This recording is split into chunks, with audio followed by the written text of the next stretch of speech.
Assalamualaikum warahmatullahi wabarakatuh. Jumpa lagi di channel ini. Oke, kali ini saya mau bahas tentang karburator yang sering banjir-banjir ya. Jadi sebelum lanjut, buat yang belum subscribe silahkan subscribe, karena subscribe itu gratis dan kamu gak akan rugi. Ayo subscribe. Jadi sebagai contoh kali ini saya gunakan karburator Ninja ya. Tapi pada dasarnya sistem karburator itu sama. Oke, kita lanjut. Oke, jadi pada dasarnya pada semua karburator ya, jika mengalami kebanjiran, penyebab banjir itu adalah di area pelampung dan jarum pelampung ya. Ini pelampungnya dan jarum pelampungnya, ini yang putih kelihatan ya, putih di dalam nih. Jadi pada dasarnya pelampung dan jarum pelampung ini adalah sistem pengatur bahan bakar masuk karburator ya. Jadi ketika sistemnya ini bocor, maka bahan bakar akan terus masuk ke karburator dan meluap alias banjir. Jadi disitulah titik masalahnya. Jadi ketika karburator mengalami banjir-banjir, hal yang harus dilakukan pertama adalah pengecekan.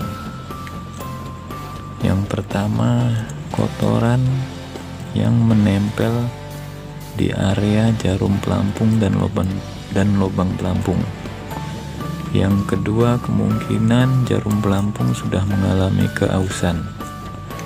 Yang ketiga, kemungkinan pelampung ini tidak bekerja secara maksimal ya. Oke, biar lebih jelasnya kita buka dulu ya pelampungnya.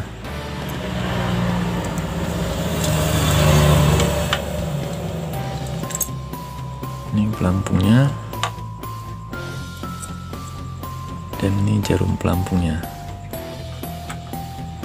Jadi ketika bahan bakar mulai masuk dan terus mengalir melalui area lubang jarum pelampung ini, terus mengalir ke bawah dan mengisi tabung karburator, otomatis pelampung ini akan mengambang dan naik ke atas dan terus mendorong jarum pelampung ke atas menutup lubangnya ya.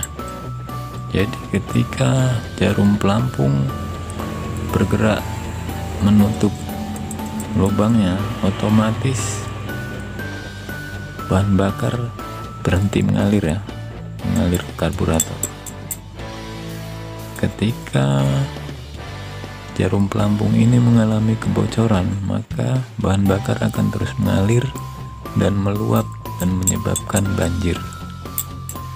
Jadi ketika karburator mengalami banjir, hal yang harus kita periksa adalah yang pertama, buka area jarum pelampung, periksa apakah ada kotoran yang ikut mengalir dari tangki bahan bakar dan menyangkut di area lubang ini ya. Oke, itu yang pertama. Dan yang kedua, kita periksa jarum pelampung. Jarum pelampung ini kita periksa bagian karetnya ini, apakah sudah mengalami keausan apa belum. Jika sudah mengalami keausan, maka harus dipastikan diganti ya, atau diratakan kembali dengan amplas halus. Oke, yang berikutnya periksa pelampungnya. Pelampung ini ada yang bahannya dari aluminium ya. Jadi jika pelampung ini mengalami kebocoran, otomatis bahan bakar akan meresap ke dalam dan pelampung ini akan menjadi berat dan tidak akan bekerja secara maksimal. Oke, hal yang lainnya kemungkinan di area lubang jarum pelampung ini mengalami penjamuran ya, jadi harus dibersihkan. Oke, sampai di sini mudah-mudahan bisa dipahami ya. Pertama yang dapat dilakukan ketika karburator mengalami banjir, coba diketuk-ketuk ya karburatornya diketuk-ketuk pelan-pelan, supaya jika kemungkinan ada kotoran yang menyangkut di area jarum pelampung itu ikut terlepas dan mengalir bersama bahan bakar ya. Dan yang kedua, ada beberapa karburator yang mempunyai sistem penutupan keran ya. Jadi ini karena saya pakai contoh karburator Ninja, jadi nggak ada kerannya. Seperti Supra Grand itu ada kerannya.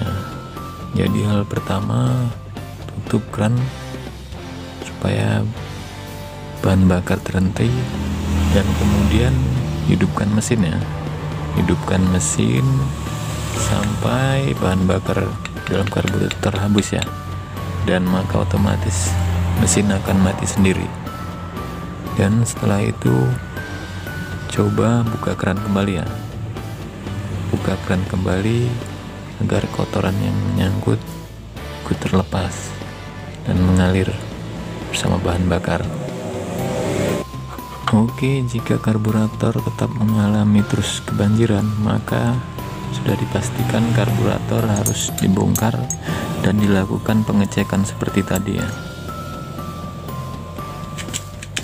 Jadi hanya ini saja yang dapat saya sampaikan di video ini. Mudah-mudahan bermanfaat. Oke, sekali lagi buat yang belum subscribe silahkan subscribe, dan jangan lupa like, share, dan komennya ya. Terima kasih sudah menonton video ini. Sampai jumpa di video yang lain. Assalamualaikum warahmatullahi wabarakatuh.